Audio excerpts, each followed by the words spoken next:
जय हिंद दोस्तों, मैं हूं प्रभात। पीसीएस शिक्षा के मंच पे आप तमाम अभ्यर्थियों का हार्दिक अभिनंदन है। बिहार विशेष इस सीरीज में इससे पहले हमने बिहार फॉरेस्ट के बारे में कवर किया था और आज हम बिहार बजट 2025-26 जिसे मार्च महीने में प्रस्तुत किया गया था उसके समरी को लेकर आया हूं और यहाँ पे क्विक रिवीजन लेकर आए हैं आपके समक्ष, ताकि आप अपने आगामी 71st बीपीएससी के लिए अपनी तैयारी को मजबूती प्रदान कर सकें। आगे बढ़ने से पहले आप सभी को एक बार याद करा दें कि यदि आपने चैनल को सब्सक्राइब नहीं किया है तो चैनल को जरूर सब्सक्राइब कर लें, साथ ही साथ बेल आइकन को भी प्रेस कर लें सो दैट कि आपको टाइमली नोटिफिकेशन मिलता रहे। चलिए आगे चलते हैं सेशन में। तो ये पूरा का पूरा सेशन जो है वो बिहार से संबंधित उन सभी एग्जाम के लिए डेडिकेटेड है जहाँ पे बिहार बजट या बिहार से संबंधित प्रश्नों को पूछा जाता है। आगे चलते हैं। तो बिहार बजट 2025-26 में आपको याद है कि वित्तीय वर्ष 2025-26 के लिए बिहार सरकार का बजट राज्य के उप मुख्यमंत्री जो कि अभी सम्राट चौधरी हैं, इनके द्वारा 3 मार्च 2025 को प्रस्तुत किया गया था। तो पहला जो पीटी फैक्ट है आपके लिए, क्योंकि बिहार के बीपीएससी में इस तरह के फैक्ट को पूछ लिया जाता है, कोई ठिकाना नहीं होता किस तरह के प्रश्नों को पूछ लेंगे ये। तो 3 मार्च 2025 को बिहार का जो है वो बजट पास किया गया था या लाया गया था उनके द्वारा। राज्य के तो किसके द्वारा लाया गया था? तो ये अभी जो वित्त मंत्री हैं, वो वित्त मंत्री कौन है आपके पास? तो सम्राट चौधरी हैं, साथ ही साथ ये उप मुख्यमंत्री भी हैं। तो इनके द्वारा, सम्राट चौधरी जी के द्वारा जो बजट को पेश किया गया था और इनके द्वारा पेश किया गया जो बजट है वो दूसरा बजट है जो कि इनके द्वारा प्रस्तुत किया गया था। तो नरेंद्र मोदी जो इनका थीम था बजट में, प्रधानमंत्री श्री नरेंद्र मोदी के सबका साथ सबका विकास की बात पर जहां बल दिया गया है, वहीं मुख्यमंत्री नीतीश कुमार के न्याय के साथ विकास पर ध्यान केंद्रित किया गया। अब यहाँ पे 2 स्टेटमेंट आप देख रहे हैं। 2 स्टेटमेंट यहाँ पे इसलिए देख रहे हैं कि बिहार में एनडीए की सरकार है जो कि मुख्य रूप से एनडीए, जदयू और रामविलास पासवान के साथ जो है वो पार्टी के साथ मिलकर बनी हुई है। तो यहाँ पे 2 विजन आपको नजर आ रहा है, एक खुद प्रधानमंत्री का जहाँ पे सबका साथ सबका विकास की बात हो रही है, और दूसरा जो विजन आप देख रहे हैं नीतीश कुमार जी का जो है, जो भी तत्कालीन मुख्यमंत्री हैं, तो उनका जो विजन है न्याय के साथ विकास पर ध्यान केंद्रित किया गया है। तो चुनावी वर्ष है 2025-26 जो है वो चुनावी वर्ष है, बावजूद उसके किसी तरह के मुफ्त रेवड़ियों की घोषणा यहाँ नहीं की गई है और बजट जो है वो कुल मिला के सभी वर्गों के विकास पर केंद्रित ये बजट है, जहाँ पे रोजगार, शिक्षा, स्वास्थ्य को विशेष प्राथमिकता दी गई है। आइए देखते हैं। और महिलाओं के लिए जो है इस बार के बजट में काफ़ी विशेष घोषणाएं की गई हैं। तो बजट के बारे में यहाँ आगे बढ़ने से पहले एक बार और भी याद कर लें, बजट जो है एक संवैधानिक, आप देखेंगे संविधान में किसी भी बजट नाम के शब्द का प्रयोग नहीं किया गया है। संविधान में जो शब्द किया गया है वो क्या किया गया है? एनुअल स्टेटमेंट जो है इस वर्ड का इस्तेमाल किया गया है। और यहाँ पे 2 आर्टिकल आपको याद रखना चाहिए। एक आर्टिकल जो है वो 102 आपको यहाँ पे याद रखना चाहिए, जिस आर्टिकल के माध्यम से करेक्शन 112 जो है वो आर्टिकल आपको याद रखना चाहिए। ये सेंट्रल के लिए प्रयुक्त होता है। तो यहाँ पे राष्ट्रपति के अनुदेश पे मंत्रिपरिषद के द्वारा जो है वो क्या किया जाता है, सेंट्रल में जो कि आम बजट प्रस्तुत किया जाता है। वहीं राज्य और केंद्र शासित प्रदेशों में देखेंगे तो राज्यों में क्या है, आर्टिकल नंबर 202 के अनुसार राज्यपाल के कहने पे या राज्यपाल के आदेश पे मंत्रिपरिषद के द्वारा स्टेट में भी, जितने भी स्टेट हैं, हमारे 28 स्टेट है, वहाँ पे बजट प्रस्तुत किया जाता है। सामान्यतः यह बजट आप देखेंगे कि पहले इकोनॉमिक सर्वे आता है जो कि फरवरी महीने के लास्ट वीक में आपको नजर आएगा और उसके ठीक बाद जो है वो बजट प्रस्तुत किया जाता है। तो ये बजट जो है 3 मार्च को प्रस्तुत किया गया है। आइए चलते हैं यहाँ पे क्या क्या चीज़ें दी गई हैं। तो जो इस बार का बजट रहा है उस बजट में आप देखेंगे कि टोटल जो व्यय दिखाया गया है, जो टोटल खर्च है बिहार ने अपने लिए जो बजट तैयार किया है वो बजट कितने का है? तो 3,16,895.02 करोड़ रुपए का जो है ये बजट यहाँ पे राज्य सरकार के द्वारा पेश किया गया है। और इसमें आप देखेंगे कि 1,16,750 करोड़ रुपए का प्रावधान जो कि योजना मद में है और 2 लाख गैर योजना मद में है। अब इसको अच्छी तरह से समझते हैं। तो यहाँ जो बजट को मैं डील करने जा रहा हूँ उसके लिए जो मैंने संदर्भ लिया है वो संदर्भ लिया है यहाँ पे बिहार गवर्नमेंट की तरफ से जो बजट हाईलाइट्स जारी किए गए थे उसके माध्यम से यहाँ पे मैं बजट को एक्सप्लेन करने का प्रयास कर रहा हूँ। उम्मीद करूँगा कि आपको ये बजट जो चीज़ है जो, तो अभी ये ओपन सोर्स पे उपलब्ध है, बिहार सरकार के द्वारा इसे रिलीज किया गया था। तो मुख्य आकर्षण जो कि बजट हाईलाइट के रूप में कुछ 30-35 पेजों में, जो कि हिंदी और अंग्रेजी दोनों में ही उपलब्ध है, वहाँ दिया गया था।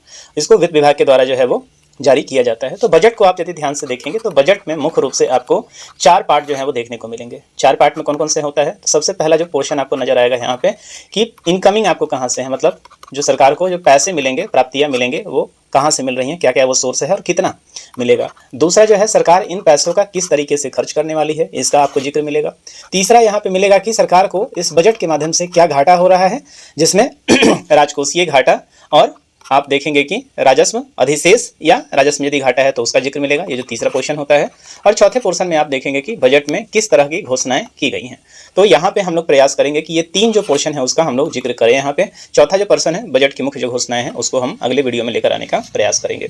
आइए चलते हैं बजट की तरफ। तो सबसे पहले हम लोग बात कर लेते हैं कि बजट सरकार को जो पैसे आएंगे वो कहाँ कहाँ से आएंगे। तो ये आप देख सकते हैं, यहाँ पे एक ग्राफिक के माध्यम से हमने दिखाने का प्रयास किया है कि बिहार बजट जो 2025-26 जो कि मार्च महीने में प्रस्तुत किया गया था, यहाँ सरकार को कहाँ कहाँ से पैसे आते हैं। मोर इम्पोर्टेंट आपको यहाँ पे देखना चाहिए कि क्या क्या वो सोर्स हैं जहाँ से बिहार सरकार को पैसे आते रहते हैं।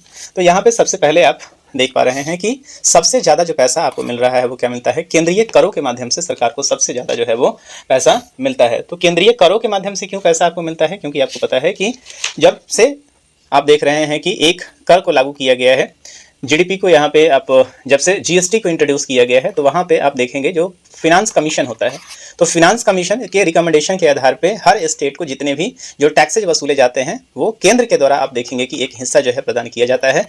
तो 15 कमीशन जो है फाइनेंस कमीशन अभी कार्यरत है और उसके आधार पे आप देखेंगे तो राज्यों को अपने बजट का 41% हिस्सा जो है वो देना होता है। बिहार जो कि पिछड़े राज्यों में है तो कुछ विशेष पैकेज भी इससे मिलता रहता है। तो इसके आधार पे देखेंगे तो केंद्रीय करों में जो राज्य का हिस्सा है बिहार को जो मिला है वो कितना मिला है, 43.68%।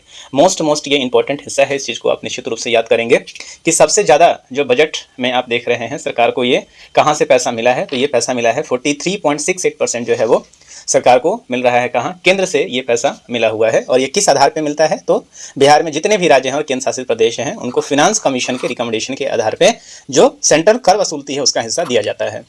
तो ये जो कर का हिस्सा है 43.68% है।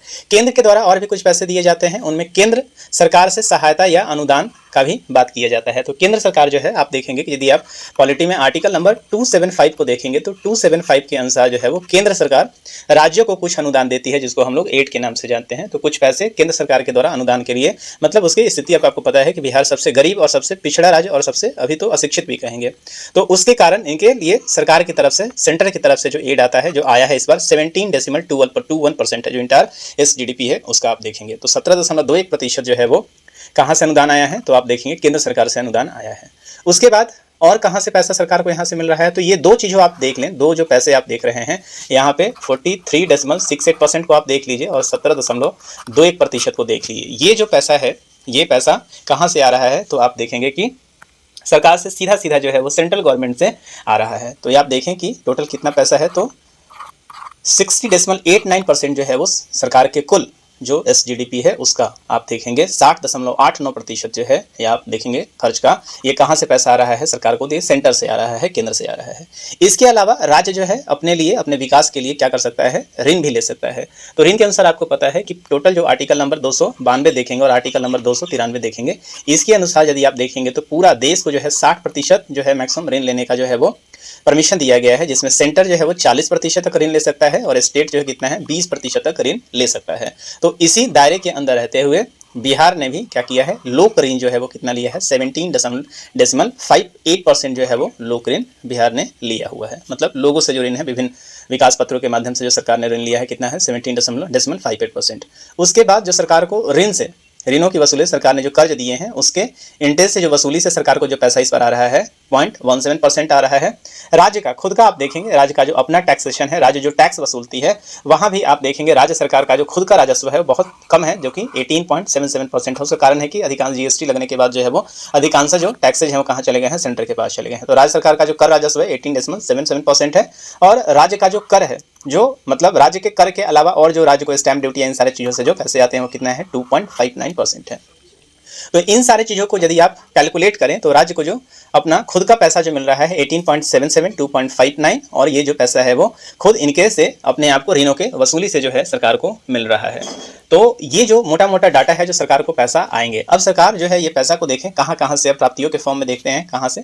तो सरकार ने टोटल जो रिसिप्ट दिखाया है इस पर, कुल प्राप्ति जो सरकार ने दिखाया है कि हमें जो सरकार जो पैसा हमें मिल रही है वो कितना मिल रहा है, तो 3,17,094.63 करोड़ जो है सरकार को कुल मिला के विभिन्न मदों में जो है वो पैसा मिल रहा है। तो इन पूर्ण प्राप्तियों को मुख्य रूप से आप दो भागों में बांट सकते हैं। जितने भी प्राप्तियां होती हैं, रिसिप्ट होती हैं सरकार को, उसे दो भागों में बांटा जा सकता है। एक को कहते हैं हम लोग रेवेन्यू रिसिप्ट और दूसरे को कहते हैं कैपिटल रिसिप्ट।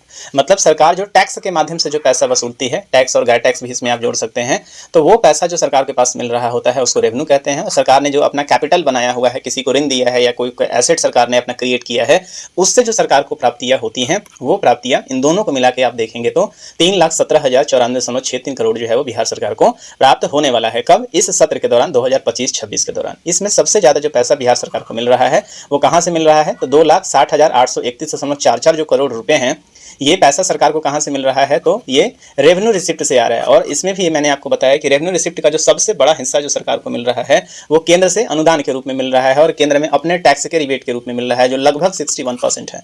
तो सरकार को सबसे ज़्यादा पैसा कहाँ से मिल रहा है, केंद्र में अपने कर के हिस्से के रूप में, और जो ग्रांट मिल रहा है वहाँ से मिल रहा है।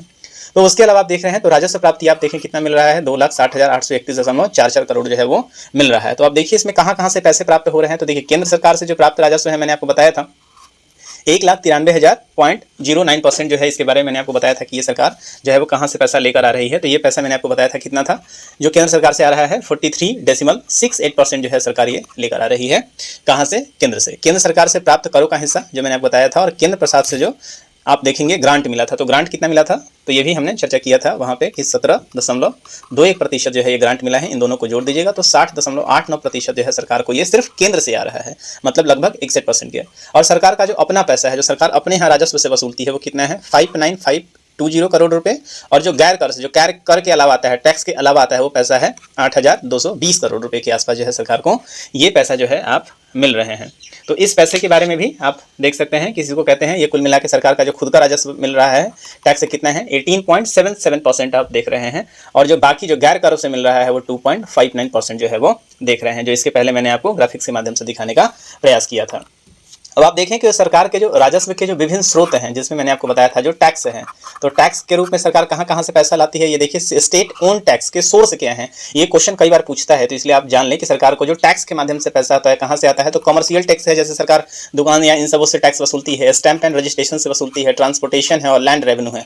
तो यहाँ से जो सरकार जो पैसा लेती है उसको कहा जाता है स्टेट ओन टैक्स रेवेन्यू। और ये जो है कितना आया है सरकार को, तो आप देख सकते हैं पूरा का पूरा हिस्सा जो है वो कुल मिला के 59,520 करोड़ रुपए जो है सरकार वसूलती है। इसके अलावा जो गैर स्रोत हैं टैक्स के अलावा, जो उसके अलावा सरकार कहां से ले रही है, तो कुछ झारखंड की तरफ से पैसे यहां पे आ रहे हैं, सिंचाई अन्न मद में आ रहे हैं, तो ये 8,220 करोड़ रुपए जो है यहां पे सरकार को अन्न मदों से आ रहे हैं। तो मुख्य रूप से आप देखें कि सरकार को जो पैसा मिल रहा है वो एक तरफ केंद्र से मिल रहा है और दूसरी पर सरकार का अपना जो है टैक्स है, और तीसरा जो है वो लोक ऋण है। ये मोटा मोटी जो है सरकार को ये पैसा मिल रहा है। और इस तरीके से सरकार के बाद जो पूंजीगत प्राप्तियां हैं ये भी आप इसमें जोड़ सकते हैं। जो पूंजीगत प्राप्तियां हैं, जो कैपिटल रिसिप्ट है, जो मैंने बोला था कि सरकार जो अपने एसेट्स किए हैं, तो वहाँ कहाँ से पैसा आता है, तो उधार से आ रहा है।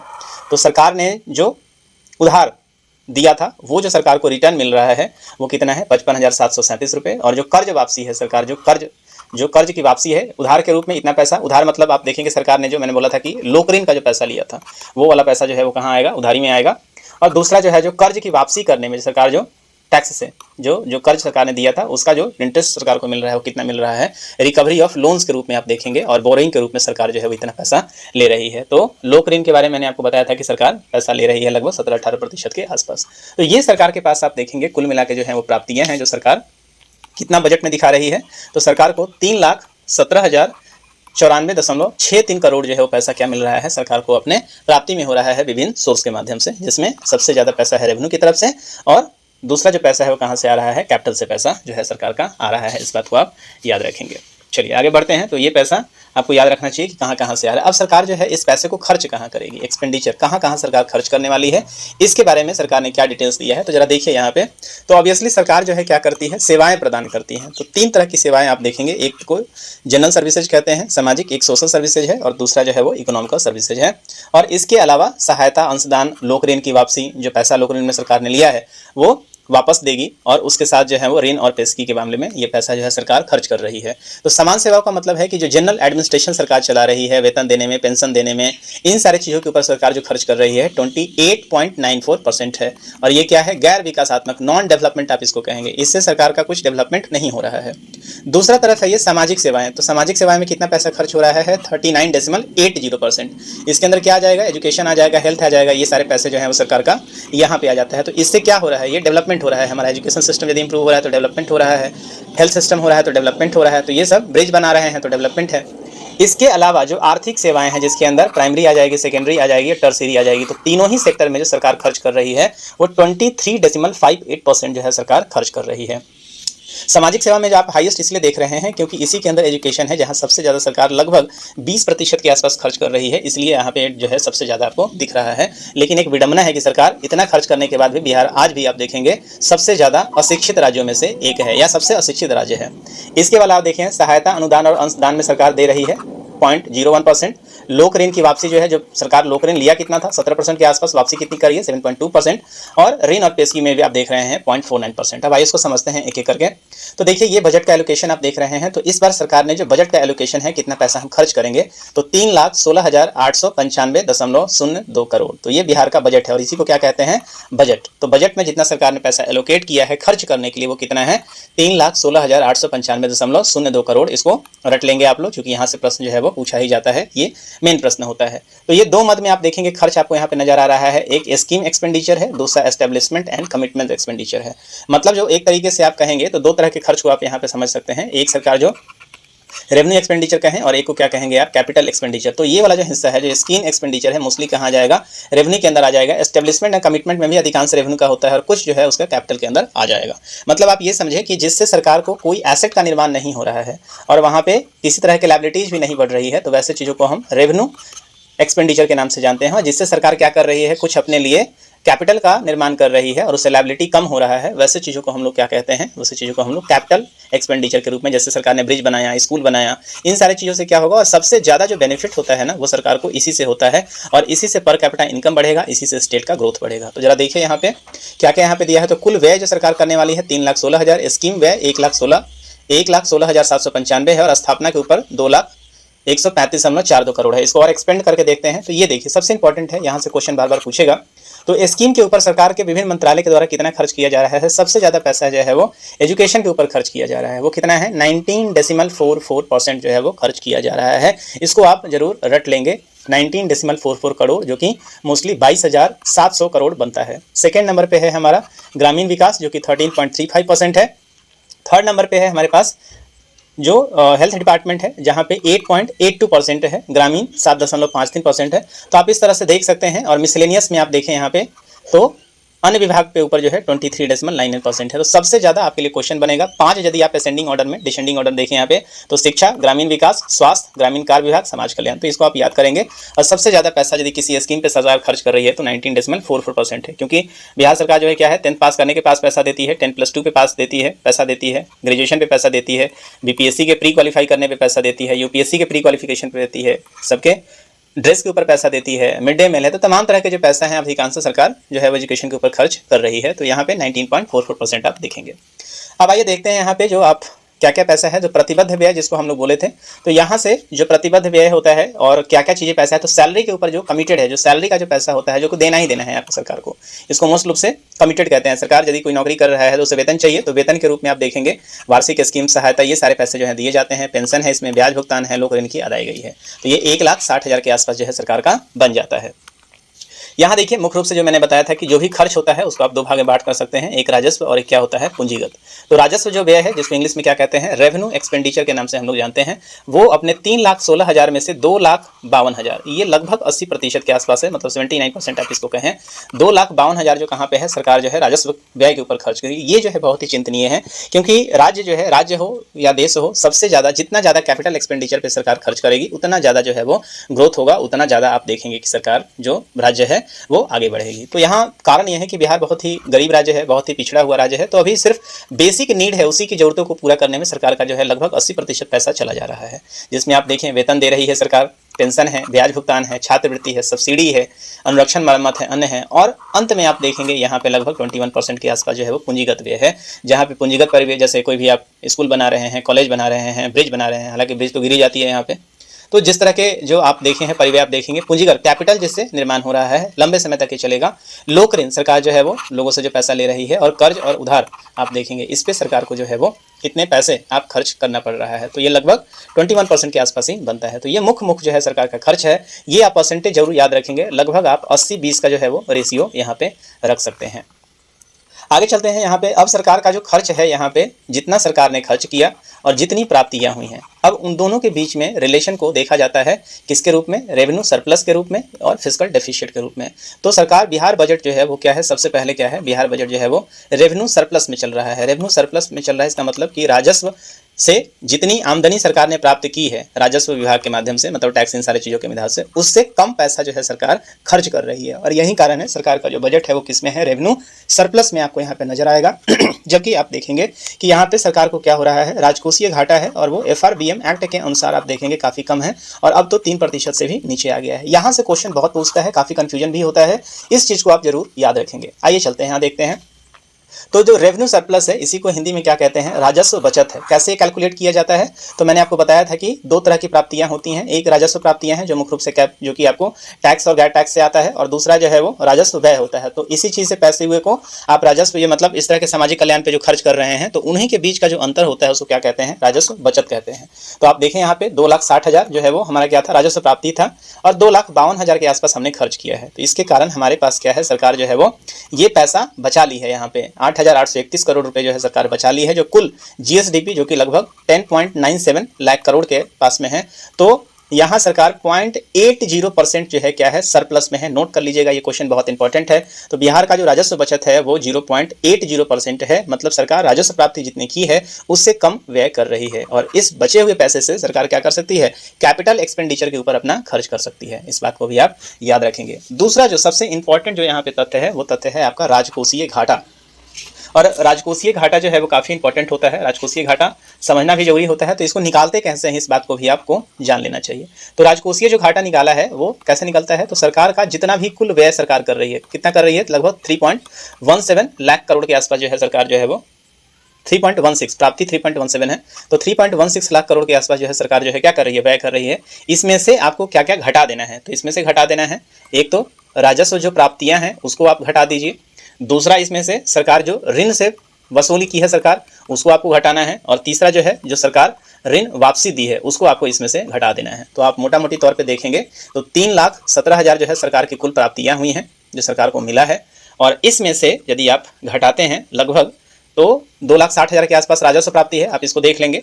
और 55,737 के आसपास जो है वो आप देखेंगे कि 22,819 के आसपास जो है वो ऋणों की क्या है, सरकार की वसूली है, और 525 के आसपास ऋण की अदायगी है। तो इस सारे को जोड़ेंगे तो आपको लगभग 2.84 लाख करोड़ के आसपास आएगा। और इन सारों को यदि आप माइनस करेंगे तो आपके पास ये जो आंकड़ा है वो आ जाएगा 32,718.3 करोड़ रुपए जो है। तो सरकार को इतना क्या हो रहा है, राजकोषीय घाटा है। और राजकोषीय घाटा कितना होना चाहिए, उसके लिए हमारे पास क्या है, एक FRBM एक्ट है, और इस FRBM एक्ट के अनुसार जो है आपका जो घाटा है वो कितना होना चाहिए, 3% से नीचे नीचे ही होना चाहिए। तो सरकार जो है वो, हमारी सरकार जो है क्या है, अभी अंडर लिमिट है, दैट इज 2.98% है। तो यहाँ से आप PT फैक्ट बहुत इंपॉर्टेंट है, यहाँ से क्वेश्चन पूछा जाता है, इसलिए आपको इस बार जरूर इसको देख लेना चाहिए। तो हाइलाइट्स के रूप में आप देखें यहाँ पे, तो कुल बजट जो अनुमान है सरकार का कितना है, 3,16,895.02 करोड़ जो सरकार खर्च करेगी। मतलब मेरे पास जो खर्च करेंगे उसको बजट कहा जाता है। दूसरा है 24-25 के बजट के अनुमान के मामले में, जो पिछला वाला बजट था 24-25 में कितना था, 2,78,725, इससे ये 38,169.3 करोड़ रुपए जो है वो क्या है, ज़्यादा है। इस बात को याद पूछ ले कि पीछे के रेस्पेक्ट में आपको तुलना जो है वो कर लेना चाहिए। उसके पहले भी आप देखेंगे कि 2,37 था, इसके पहले मतलब 24-25 जो है वो, ये 24-25 से 23-24 में लगभग 2,37 के आसपास में था। उससे पहले जाएंगे तो लगभग 2,18 के आसपास था। तो ये सब आप कंपेयर कर सकते हैं, याद कर सकते हैं। उसके बाद आप देखें 2025-26 में स्थापना और प्रतिबद्ध व्यय का जो बजट अनुमान था, स्थापना का क्या था, 2,135 और प्रतिबद्ध में 1 लाख, जो पिछले के तुलना में 21 या ज़्यादा है। तो ये तो खैर आपके एग्जाम के लिए उतना जरूरी नहीं है। वार्षिक स्कीम इंपॉर्टेंट, सबसे ज़्यादा इंपॉर्टेंट है सरकार की जो सबसे इंपॉर्टेंट योजना है, जिसको हम लोग 7 निश्चय योजना के नाम से जानते हैं। ये 7 निश्चय योजना जो है वो बेसिकली शुरू हो चुका है, और 15 दिसंबर 2020 को इसकी घोषणा की गई है, 2025 तक ये चलेगी। तो यहाँ पे सरकार जो है वो अपने 7 निश्चय को लेकर आती है, और इसके लिए जो बजटरी एलोकेशन है इस बार कितना है, 5,972 करोड़ रुपए जो है वो बजटरी एलोकेशन है। इस बात को आप नोट करेंगे, तो ये VVIP प्रश्न है, इसको जरूर नोट करेंगे आप। दूसरा है सरकार के पूंजीगत व्यय में, जो आप देखेंगे कि पूंजीगत व्यय सरकार का दोनों का जो 2,52 करोड़ रुपए का था, तो यहाँ पे अनुमानित जो आप देखेंगे दोनों का रेशियो मैंने आपको बताया था कि पूंजीगत व्यय और राजकोषीय व्यय, तो मैंने आपको बताया था कि लगभग 80 और 20 का रेशियो है, तो 79.52% एंड 20.48%। तो जो सरकार का राजस्व जो व्यय है वो 79.52% है और जो पूंजीगत व्यय है 20.48% है। मोस्ट इंपॉर्टेंट फैक्ट है, इसको भी आप याद कर लेंगे। उसके बाद जो सारे बजट हैं उसको मैंने मुख्य रूप से कहा था कि जो राजस्व वाला जो खर्च होता है वो क्या है, गैर विकासात्मक में आएगा, और जो कैपिटल वाला खर्च है वो कहाँ आता है, विकासात्मक में आता है। तो इसके हिसाब से यदि आप देखेंगे तो सरकार जो भी पैसा खर्च कर रही है 65.26% जो है वो सरकार किसके ऊपर कर रही है, विकासात्मक और गैर विकासात्मक व्यय के अनुसार आप देखेंगे कि सरकार जो विकासात्मक, चूंकि एजुकेशन जो है विकास में आ जाएगा इसलिए यहाँ पे परसेंटेज आपको बढ़ा हुआ लग रहा है। 65.26% जो सरकार विकास के ऊपर खर्च कर रही है और 34.74% जो किसी में है गैर विकास पे, मतलब ज़्यादातर जो आपको वेतन, सैलरी, इन सारी चीज़ों का पैसा है। तो यहाँ पे एक बैलेंस टाइप का बजट जो है आपको नजर आ रहा है, इस बात को आप याद रखेंगे। ये दोनों फैक्ट जो याद कर लें, यहाँ से प्रश्न जरूर पूछता है, 71 बीपीएससी के लिए काफी इंपॉर्टेंट है ये। इसके अलावा लोक ऋण की हम बात करें तो वित्तीय वर्ष 2025-26 में लोक ऋण का जो शेष था वो कितना था, 3,53,819 करोड़ रुपए रहने का अनुमान है।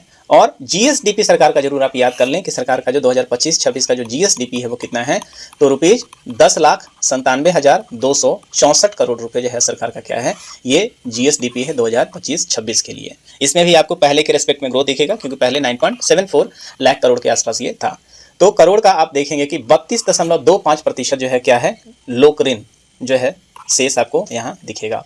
तो 2025-26 के अंत में अन्य दायित्वों के साथ लोक ऋण का जो शेष है इस बार ये बढ़कर कितना हुआ है, 37.04% जो है वो, जो कि तो यहाँ पे आप लोक ऋण जो शेष सरकार के पास अभी है वो कितना है, तो 37.04% है, जो पहले के रेस्पेक्ट में ज़्यादा है। तो इस डाटा को भी आप जरूर याद रख लें।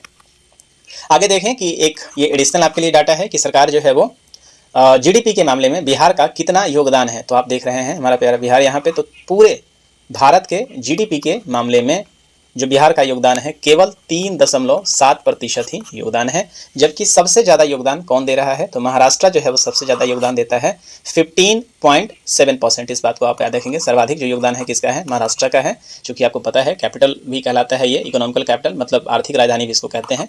और यहाँ पर आप देखेंगे कि क्या है, तो कोस्ट भी आपको नजर आएगा और सबसे ज़्यादा अमीर लोग भी आप यहीं देखेंगे। तो महाराष्ट्र जो है सबसे ज़्यादा टैक्स देता है, आप कहें यूँ कहें तो 15.7% जो है वो सबसे ज़्यादा आप देखेंगे कि योगदान है भारत के जीडीपी में किसका है, तो महाराष्ट्र का है। और बिहार जो है वो केवल 3.7% का योगदान करता है, इस बात को भी आप याद रखेंगे। जीएसडीपी के मामले में यदि आप ग्रोथ को देखेंगे तो पिछले साल की तुलना में इस बार का जो ग्रोथ रहा है वो 12.33% भी रहा है, इस बात को आप याद रखेंगे। तो 12.33 पिछले बार 9.7 लाख के आसपास था और उसके पहले 854 और उसके पहले जो है वो 7,40,000। तो लगातार आप यहाँ पे ग्रोथ रेट जो देख रहे हैं वो लगभग 10 से 15% के बीच में जो है वो बना हुआ है सरकार का जीएसडीपी में ग्रोथ। तो कुल मिला के हमने यहाँ पे बिहार बजट से लेकर उन सारे आयामों को एक साथ करने का प्रयास किया है जो आपके 71 बीपीएससी के लिए काफ़ी इंपॉर्टेंट बन सकता है। साथ ही साथ इस डाटा का उपयोग मेंस में भी किया जा सकता है। मुझे उम्मीद है ये सारा डाटा जो है वो आपके प्रतियोगी परीक्षा के लिए उपयोगी साबित होगा। इसके अगले पार्ट में हम आपके लिए घोषणाओं को लेकर आएंगे। तो आज के इस सेशन में इतना ही, मिलेंगे आपसे अगले सेशन में, तब तक के लिए हमें दी इजाज़त। सो साइनिंग ऑफ, दिस इज प्रभात, जय हिंद।